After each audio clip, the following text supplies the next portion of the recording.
Yo, bien ou bof? Bon alors aujourd'hui je comptais vous faire une petite vidéo pour parler de l'actualité du PSG depuis cette malheureuse défaite face à Dortmund. Il se passe beaucoup de choses et comme vous le savez, j'étais vraiment abattu, dégoûté. Mais aujourd'hui ça va mieux. Je comptais donc vous donner mes impressions sur tout ce qu'on entend et tout ce qui se passe en ce moment. Mais au dernier moment c'était pas prévu, mon beau-frère m'a appelé. Et du coup j'ai eu la bonne idée d'enregistrer la conversation comme ça plutôt que de vous faire une vidéo de 5 à 10 minutes en vous donnant mes impressions. Et ben là c'est une vidéo d'un petit peu moins d'une demi-heure où il y a une conversation entre moi et mon beau-frère, une conversation entre guillemets sérieuse car comme vous le savez, mon beau-frère supporte les sardines. Je lui ai demandé de pas chambrer. Vous savez, je suis professionnel du chambrage, c'est comme vous à l'école avec vos camarades ou au travail avec vos collègues. On le dira jamais assez, c'est que de l'humour et surtout c'est que du foot, hein. Donc voilà, comme je l'ai souvent dit, j'ai des amis qui supportent l'OM, j'ai même de la famille qui supporte l'OM, mais ça nous empêche pas d'avoir des vraies conversations quand même de temps à autre, même si on se chambre. D'ailleurs, j'en profite pour faire un petit tacle à mon beauf en scred, puisqu'il peut pas répondre. Vous pourrez constater qu'il s'y connaît quand même plutôt bien en ce qui concerne l'actualité du PSG, mais bon, on peut pas en vouloir aux sardines d'admirer notre grand club les soirs de Ligue des Champions, parce que malgré la contre-performance du PSG, ça reste quand même du grand pestacle à l'échelle de leur équipe de branquignoles, you know. Voilà, ça c'était gratuit dans ta bouche du Rhône. Allez, maintenant on peut commencer. Ouais, Selem, ça va? Ouais, salam alaikum Azine, ça va? Ouais, ça va et toi? Ouais, alhamdoulilah. Alors, tu fais quoi là? Bah là justement, au moment où tu m'appelles, j'ai été sur le point de commencer l'enregistrement d'une vidéo pour parler de l'actualité là, tu vois, tout ce qui se dit depuis le match. Tout ce qui se dit, mon ami, hein. Ouais, surtout les... Putain, j'ai un message. Surtout les déclarations là de Meunier, de Kipembe et tout ça. Donc ouais, c'est de ça que je voulais parler. Je savais pas trop. Là, je partais un peu en freestyle. Donc quelque part, tu tombes bien. Tu vas nous donner ton analyse de sardine ou de kiffer de... Non, pas de sardine. Non, pas de sardine. De JX, attends, moi je peux prendre le rôle que tu veux. Hein. De sardine, de JX. Non, de kiffer. Non, de kiffer de foot. Non, juste de passionné de football. Tu as regardé le match, tu t'intéresses à l'actualité. T'es au courant du recul, quoi, que j'essaie de... Voilà, okay. Tu prends du recul. T'es au courant de l'actualité de Paname. T'es au courant de ce qui se dit, des déclarations. Ouais. Bon, bah voilà. Tu vas m'apporter ton analyse. Tu vas essayer de pas faire la sardine. Comme ça, là, tu vois, j'allais faire une vidéo. Je fais pas ma sardine si tu m'envoies pas des petits pics, hein. Non, je veux juste qu'on parle de l'actu. Je veux juste qu'on parle. Sérieux alors? Tu commences pas à mettre des coups de coude en passant en gratuit. Non, je veux juste la Ligue des Champions. À partir du moment où je dis Ligue des Champions, c'est bon, vous êtes hors jeu, hein. Bon, ouais, maintenant. T'inquiète, l'année prochaine on arrive.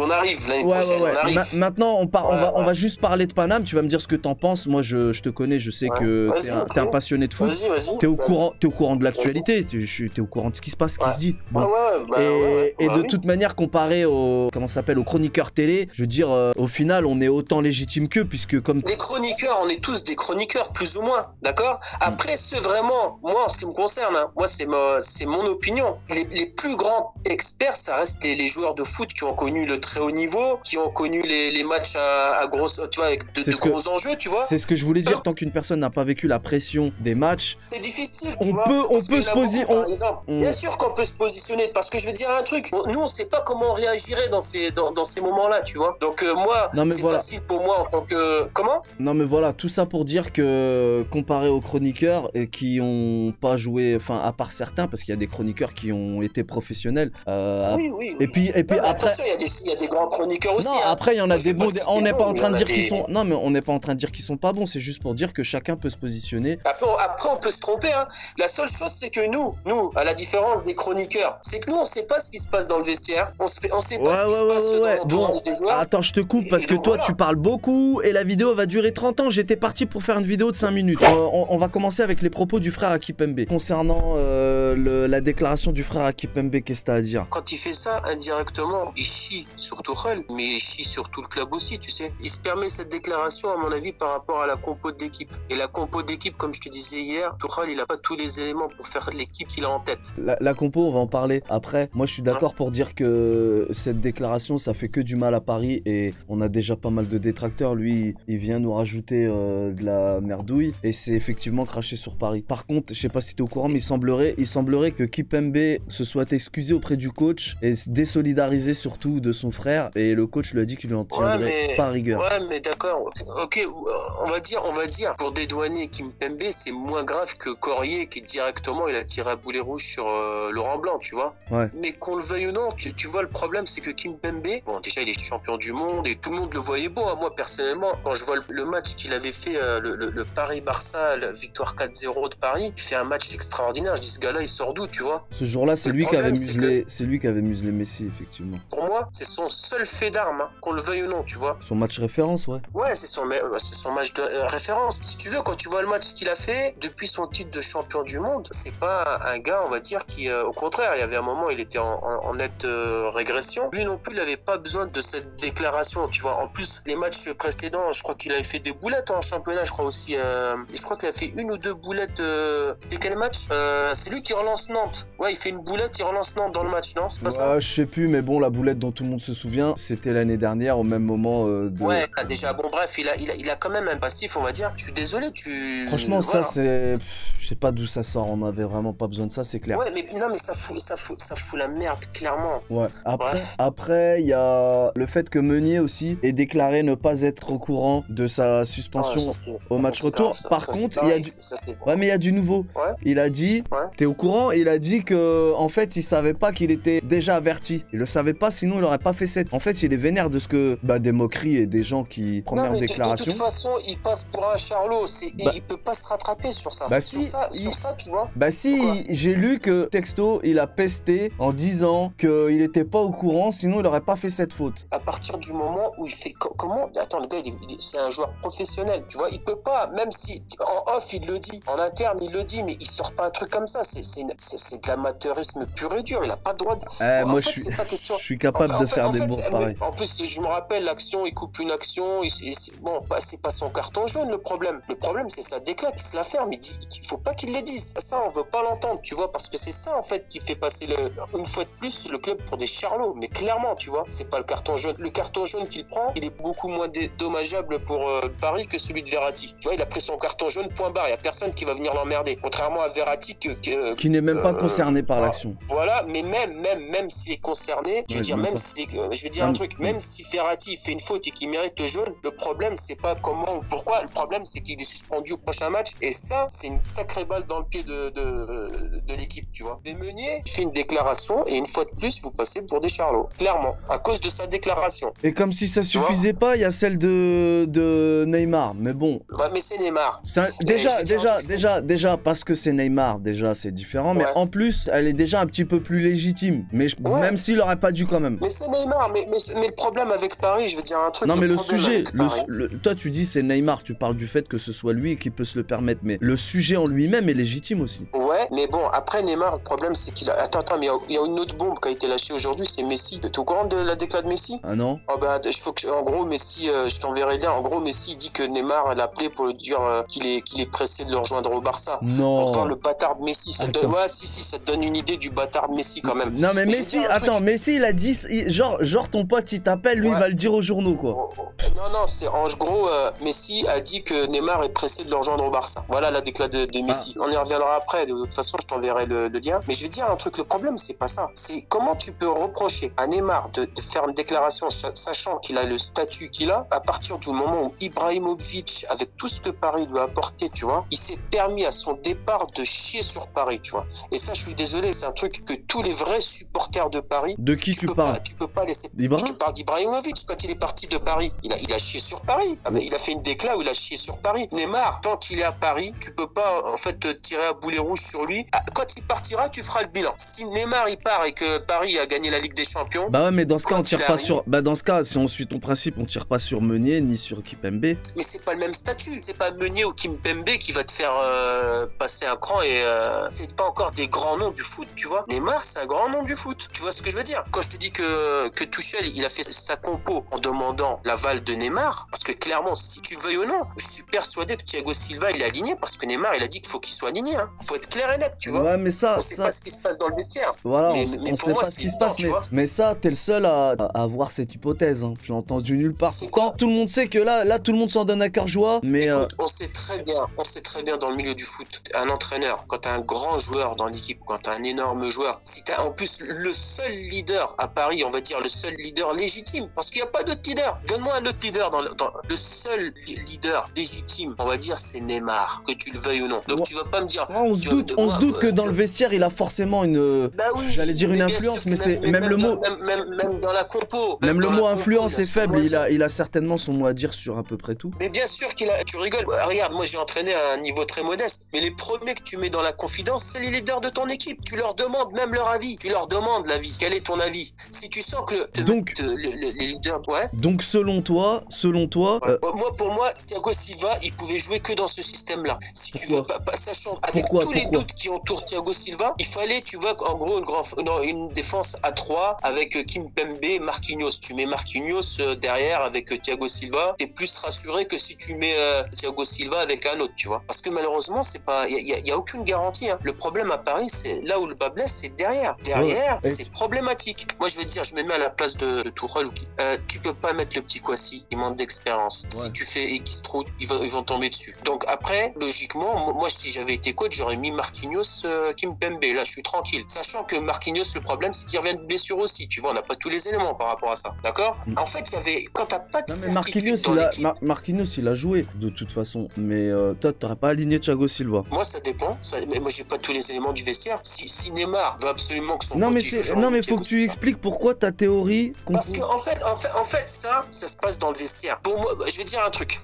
La titularisation de Thiago Silva, tu peux toujours la motiver par rapport à son expérience, par rapport au fait que concrètement, tu sais pas qui est-ce qui prendrait sa place, par rapport aussi le fait que Marquinhos, peut-être que je peux l'utiliser au milieu de terrain. Tu vois, il pourra toujours argumenter pourquoi il a mis Thiago Silva titulaire. Tu vois, moi j'avais écouté un petit peu ce que vous racontiez sur l'argumentation de Mehdi, elle tient debout. Je suis désolé. Quand même, Thiago Silva, ça reste quand même un gars, un nom du football par le passé, qui était considéré comme l'un des meilleurs défenseurs du monde. Ouais, mais je comprends pas ta théorie. Ouais, mais je comprends pas ce qui te fait dire que c'est Neymar qui a pratiquement décidé de la compo en fait. J'ai pas dit que la compo en entière c'était Neymar, mais moi je suis persuadé que Tuchel il demande l'avis à ses leaders, d'accord? Il demande l'avis à ses leaders. Jusqu'ici c'est compréhensible. Silva, comment? Oui, ça c'est compréhensible. Ah mais c'est sûr. Et quand Neymar on lui demande son avis, il va dire lui il préfère que Thiago Silva soit aligné. Point barre. Et étant donné qu'il souhaitait aligner Thiago Silva, il avait quand même d'autres possibilités que cette compo-là. Bah oui, quand tu mets 3 derrière, 3 joueurs qui peuvent jouer défense centrale, c'est que t'es pas serein, d'accord? Ouais. Parce qu'en phase défensive, Paris se retrouvait à 5. Hein. Clairement, c'est un manque de sérénité. Mais après... Mais comment se fait-il, selon toi, qu'il s'est pas adapté au courant du match? Parce que bon, contrairement à ce que certains bolos peuvent dire... C'est dur de toucher à sa défense, Hasdin. C'est dur de toucher l'axe central. Non, mais pas forcément la défense, mais c'est surprenant qu'il ait fait pratiquement aucun changement. Il y a des problèmes d'ego dans l'équipe. Moi, le problème, c'est, tu vois, par exemple, il y a des choses anodines. Quand tu vois Mbappé, il y a quelques semaines, qui sort en boudant, d'accord? Il sort en boudant. Ça veut dire que là, dans le système de jeu, Mbappé, il était dans l'axe, tu vois. À droite, t'avais Di Maria, et à gauche, t'avais Neymar.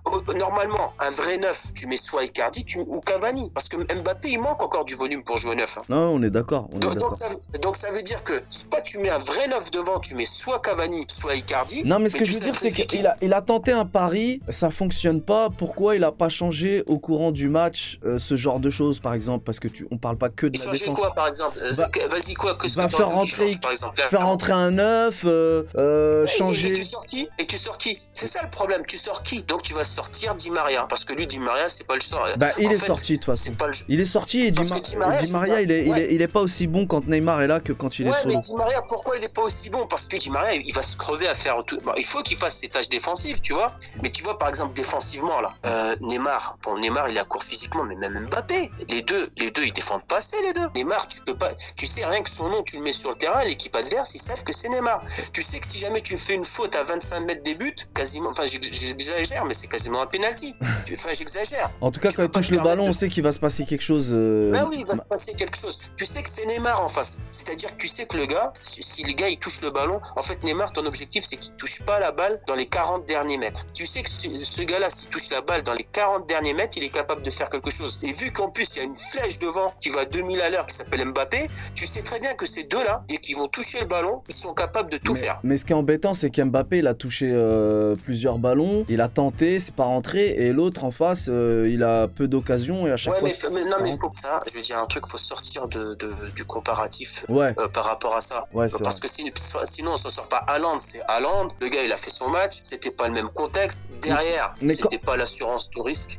Pas l'assurance tout risque. Mais quand je te pose la question sur Neymar, c'est par rapport à sa condition physique, et pour toi, quelle prestation il a fait? Parce que c'est-à-dire que... Mais pour moi, même je te parce que tu sais, toutes ces histoires de blessés, que ce soit Thiago, que ce soit Marquinhos, que ce soit Neymar, mais tout ça, tout ça, ça se ressent à l'entraînement. Et c'est peut-être ça qui a fait que le coach a fait cette compo, parce que tu t'en rends pas compte le jour du match. Oui, peut-être que, ça par rapport à ça, le fait qu'il y en a beaucoup qui revenaient de blessures, en fait, Tuchel, il voulait assurer derrière. Il s'est dit, je vais fermer la boutique avec 3 défenseurs centraux de métier, et c'est qui sont capables de... Et c'est ce qui s'appelle s'adapter à la situation et non pas à l'adversaire. Mais après, quand ton pari fonctionne pas, il aurait pu encore une fois s'adapter et procéder à quelques j'allais dire quelques ajustements, mais c'est même pas des ajustements ni des changements, c'est des corrections carrément qu'il aurait dû faire, tu vois. C'est difficile de s'adapter en match, sachant qu'il y avait le problème, c'est que il faut arrêter de mettre l'accent que Paris est passé à côté. Dortmund a fait un super match aussi, tu vois. Non, mais ça parce que ça on le met pas en valeur, tu vois. Tu sais, on voit parce que on attend tellement de Paris que se dire mais non, je suis désolé, il y a Dortmund, ils ont fait un gros match. Mais c'est bien, on a marqué à l'extérieur et tout. Après, je trouve que les gens, non mais je trouve, ça parle déjà de virer Tuchel. Il a clairement fait une erreur, hein, on peut pas dire le contraire. Une erreur tactique. Qu'est-ce que tu reproches à Tuchel? Dis-moi, qu'est-ce que tu reproches à Tuchel? Moi, je lui reproche de ne pas avoir procédé à des corrections, comme je viens de le dire. C'est une erreur tactique. Il a fait un pari. Non, mais il a pas. C'est difficile de s'adapter. Si, il aurait dû. Il aurait dû. Et il faisait sortir Di Maria, il l'a fait sortir. Mais il aurait dû mettre un 9. Il avait pris des automatismes, donc on sait très bien de quel autre compo il aurait pu faire. Il avait quand même son effectif pratiquement à peu de choses près au complet. Donc les solutions, c'est pas ce qui manquait. Il avait quand même le choix du riche. Et donc moi je te rejoins quand je te dis que. Donc il a fait des erreurs. Non mais attends, pour terminer, il a fait des erreurs, mais tu m'as demandé quelle erreur. Voilà, je viens de te le dire, t'es d'accord avec moi, il a fait des erreurs. Oui, sur ça, normalement, il doit garder son schéma tactique habituel. Et si il doit aligner Silva, il aligne Silva dans son schéma tactique habituel. Voilà. Non, mais c'est bien d'avoir tenté. Mais après, il aurait dû se réadapter. C'est pas une tare de s'adapter tous les entraîneurs. Enfin, c'est le but du jeu. Il y a quelques actions où qui est-ce qui revient pour s'occuper un peu d'Haaland, tu vois, sur quelques duels. Thiago Silva, il a une hésitation, mais l'hésitation qu'il a au départ de l'action, c'est ce qui lui manque sur le tacle pour avoir le ballon. Tu regardes juste Thiago Silva sur ce but-là. C'est marque une fébrilité de fou, là. Le deuxième but non, il n'a pas le droit. Analyse bien les buts. Le deuxième but, mais qu'est-ce que tu veux que Kurzawa il fasse? Il va pas empêcher un gars de mettre le ballon dans l'axe. Il se fait dribbler, je te dis oui. Tu me dis il se fait déborder, je te dis oui, mais là il se fait ni dribbler ni déborder. Là sur le premier, il est tout seul, le numéro 5 là, il centre. Kurzawa il est pas dessus, mais nous quand Meunier il déborde, il y a toujours 2 enfoirés qui vont sur lui. Nous quand on a Meunier qui déborde à droite, avant de centrer, que ce soit Meunier ou même des fois Di Maria, ils sont tout le temps gênés. Ils sont pas que contre Dortmund, hein, contre d'autres équipes aussi, même en Ligue 1. Ils sont gênés par un, mais par deux. Non, mais à droite, nos ailiers, ils sont gênés. Là, le lié, il est tout seul. Kurzawa, je veux pas tirer dessus, il a fait un bon match, mais il est tout seul, le numéro 5. Là, c'est le premier but. Moi, tu vois, quand je vois ça, déjà, ça commence à me foutre en colère, tu vois. Ouais, moi, je te parle du deuxième. But. Attends, je mets le deuxième. Attends.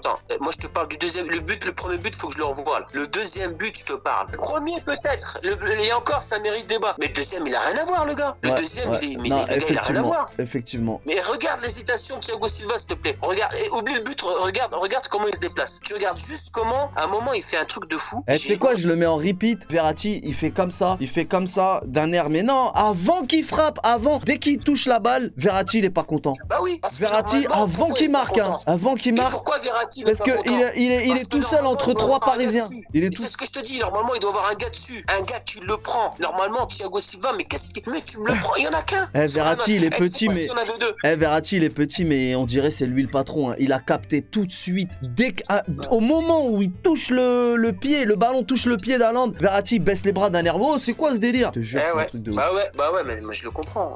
Il a pas le droit, le gars. Tu le colles. Et en plus, il y a que lui à prendre, tu vois. On dit, et je vais te dire un truc. Thiago Silva, j'ai l'impression qu'il esquivait les duels avec Haaland. Il avait peur de se retrouver en tête à tête avec lui. Moi, j'ai le souvenir d'une action en deuxième mi-temps. Malgré que Kouassi n'a pas d'expérience, peut-être que. Non, ouais, mais quand tu fais la trouillarde comme ça, on peut plus. Et ben, tu mets Marquinhos. Là, le problème avec Paris, t'as pas de patron derrière. Et pour gagner la Ligue des Champions, il en faut un de patron. L'année dernière, Liverpool, c'était Van Dijk. Point barre. Les années précédentes, c'était Captain Sergio avec Pepe. Et Navas.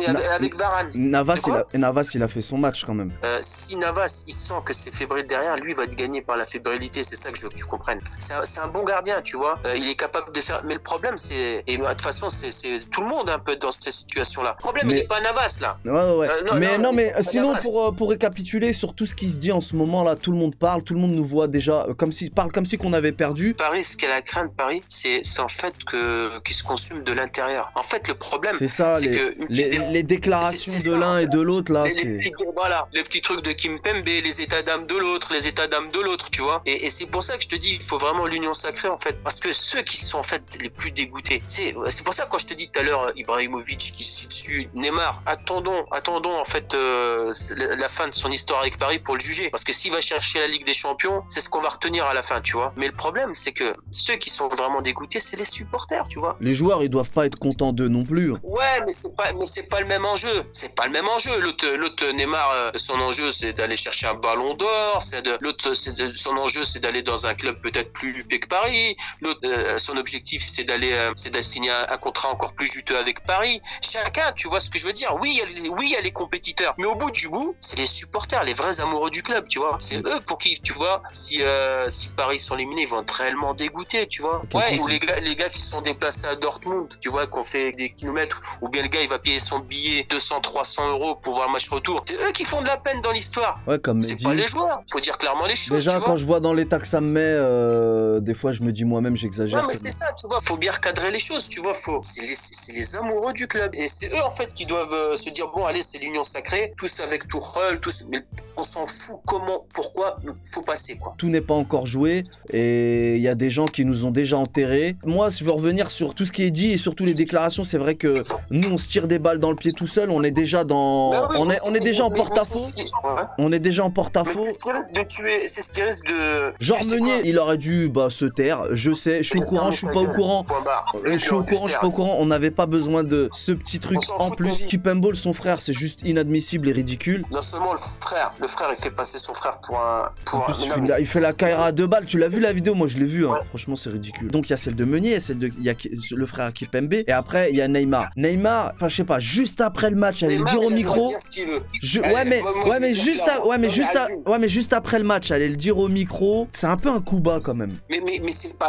Est-ce que c'est pire que le coup bas qu'il a fait cet été? C'est pas pire. À partir du moment où tu l'autorises à faire ce qu'il a fait... Comment ça tu l'autorises? On autorise... Il est capable de te faire une déclaration de merde comme ça, et il est capable au retour de te mettre un triplé, hein, et vous qualifiez. Hein. Ouais. On est bien d'accord. Ouais. Voilà. Donc ça, faut l'avoir en tête, tu vois. Donc tu sais très bien que ce gars-là, malheureusement, voilà. Justement, parlons du match retour. On est tout à fait capable du pire comme du meilleur, mais eux, ils peuvent marquer parce qu'on dit 1-0, ok. 1-0, on passe. Moi, je te dis clairement, moi, je pense que Dortmund marquera. Et je te dis, hein, Dortmund marquera, mais Paris risque de marquer et beaucoup de buts. Parce que quand tu vois que Neymar sur une jambe sur une jambe, t'exagères. Ça me ferait plaisir d'être d'accord avec toi, mais il était pas sur une jambe. Quoi? Il était pas à 100%. Non, mais il était pas à 100%, mais il était pas non plus. Ça va, il était. Neymar, bon, j'exagère quand je dis sur une jambe. Neymar, oui, il n'était pas à 100%. Il n'était pas à 100%. Il était loin, même, je dirais, il était allé, on va dire, il était à 60%. Mais juste, s'il élève un petit peu son niveau. Regarde, il suffit juste que Neymar, il élève son niveau. Que Mbappé, il élève son niveau. Que Di Maria. Mais Di Maria. Ouais, mais j'ai remarqué, Di Maria, c'est pas le même quand Neymar est là et quand Neymar n'est pas là. C'est pas la même chose. Il s'exprime s'exprime pas de la même manière. Donc ça veut dire quoi? C'est qui le leader de l'équipe? Non, c'est pas une question de leader, c'est que je me pose la question. Non, c'est clair. Non, c'est que je me pose la question, est-ce que Tuchel fait bien de faire jouer Di Maria en même temps que Neymar? Non, mais Di Maria, tu touches pas Di Maria. Oui, non mais Di Maria, on lui doit beaucoup. Non mais Di Maria, non, c'est pas question que tu lui dois. Pour te dire qui c'est Di Maria. Di Maria, c'est celui qui a porté l'Argentine quand ils sont allés en finale en 2014. C'est lui qui a porté l'Argentine, c'est pas Messi. C'est lui qui a porté l'Argentine. Et en plus, il est capable de te faire un match de malade. Et ça, tout le monde le sait. Même Neymar, il le sait, d'accord. Donc après, par rapport à ça, la réflexion, c'est pas. J'ai juste dit. Non mais bien évidemment, on sait qui c'est et on lui doit beaucoup, comme je l'ai dit. C'est juste que quand il est avec Neymar, il est moins époustouflant que quand Neymar n'est pas là, c'est tout. Non mais pour conclure, moi ce que je pense, c'est que les 3 semaines qui viennent sont capitales en fait pour Paris, d'accord, parce que Paris sera très certainement champion, de fortes chances de gagner la Coupe de France et la Coupe de la Ligue, on est bien d'accord. Mais même ces titres-là. Et toi, tu me parlais du doublé, hein. Tu me parlais du doublé pour les sardines. Hein. Du coup là, c'était. Non mais au fond de toi, tu savais que c'était faux. Je te dis ça, non mais attends. Je te dis ça justement parce que je sais que t'es pas bien, tu vois. Si je te dis tout de suite qu'on va être champion, tu vas être en mode déprime. Déjà, tu m'as fait mal au cœur la dernière fois quand je t'ai vu à l'issue du match contre Dortmund. Je me suis dit, si je lui dis clairement qu'en plus l'OM sera champion de France, le gars, ça y est, il va se mettre une balle. Donc je préfère te dire, voilà, comme ça. Après, on en reparlera, tu vois. Si jamais vous qualifiez, ce que je souhaite pour vous. Si vous qualifiez, là, je te dirai clairement, voilà ce que je pense, mais vraiment, tu vois. Donc là, je te dis que c'est pas ces éventuels titres, tu vois, qui feraient oublier cette désillusion que serait bien évidemment contre Dortmund. Bien évidemment. Donc le match retour, tu le vois comment? Pour moi, je te dis objectivement, maintenant, je prends du recul. Hein. Pour moi, Paris demeure favori. Le résultat du match aller, c'est un résultat. On s'en moque du contenu, hein, parce que le contenu, le résultat n'est pas si mauvais que ça. Je suis persuadé que Dortmund va marquer au Parc des Princes. En revanche, et je suis sûr que Paris va mettre au moins 3 buts à Dortmund. Et je suis certain aussi que Neymar, il va faire. Si d'ici là on le pète pas, hein, faut le laisser au frais, hein, le petit Neymar. Hein. Si on le pète pas, je suis persuadé que Paris a largement les moyens de passer. Il se plaint d'avoir été laissé au frais justement, donc bon. Mais laissez-le se plaindre, il a le droit de se plaindre. Je peux te dire que, non mais souviens-toi qu'il a pas le droit. Tu l'as appelé Neymariol pendant un bon bout de temps là. Quand il t'a mis son but là, venu d'ailleurs. Quand il t'a mis son but venu d'ailleurs. Mais c'est pas ça. Je dis qu'il se plaint d'avoir été laissé au frais et maintenant on doit encore le laisser au frais. Donc finalement, qu'est-ce qu'on doit faire? Voilà. Bah écoute, ce qu'on demande à Tuchel, c'est de faire des choix et de les assumer et arrivera ce qui arrivera. Mais peu importe. De toute façon, ce qui importe pour Paris, c'est que Paris passe et Paris a les moyens. Non mais s'il joue en Ligue 1 et qu'il... Non mais écoute. Mets-toi à la place de Tuchel, s'il te plaît. T'es coach. Je répète ce que je viens de dire. S'il joue pas, ça sera... Non, il va le faire jouer. Maintenant, il va le faire jouer. Le problème, c'est pas ça. C'est que il doit le ménager. Déjà, il va pas faire 90 minutes. Et dans son jeu, Neymar, il faut qu'il arrête, tu vois, de chambrer, on va dire, de chambrer les adversaires. Des fois, il le fait. Il changera pas son jeu, on le sait tous. Il changera pas son jeu. Non, mais sérieusement, s'il te plaît. Il a pas besoin de ça, tu vois. Non, mais les fautes ne sont pas dues que à sa manière de jouer. Moi, je cautionne pas le fait qu'on fasse des fautes sur lui, tu vois. Mais maintenant, sur un terrain de foot, d'accord, tu peux jouer sur un gars. Si le gars en face, il te chambre, il y en a un, il va disjoncter, il va le péter. Clairement, tu vois. Ça s'est vu, et voilà, malheureusement, ça se verra encore sur les terrains de foot. Moi, ce que je te dis par rapport à ça, c'est que le gros problème du match retour, la grosse incertitude, moi, ce qui me préoccupe pour vous, c'est l'absence de Verratti. Parce que si Verratti n'était pas suspendu, moi, je suis Tuchel, je dis, écoute, Marquinhos, tu vas te mettre derrière, je vais te mettre avec Kimpembe dans l'axe, et l'axe central, ça sera comme ça. Et on va s'arrêter là. Le beauf, quand il commence, il s'arrête plus. Ma vidéo, on aurait dû faire un live parce que la vidéo, elle va durer 100 000 ans en plus. Mais écoute, toi, tu me prends un froid comme ça, là. Tu me prends un froid. Non, mais la prochaine fois, on fera. Tu m'as mis la larme à l'œil quand je t'ai vu en mode de ouais, c'est bon, je fais rien. Ressaisis-toi, jeune homme. Vous êtes pas éliminé, est-ce que je sache? On dirait que vous êtes en mode éliminé, là. De faire du sel. Là, franchement, c'est quoi? Moi, tout ce que je vois, on dirait que Paris est éliminé. Paris n'est pas éliminé. Paris n'est pas encore éliminé. Tu m'épuises. La vidéo, on va l'arrêter là. La prochaine fois, on fera un live.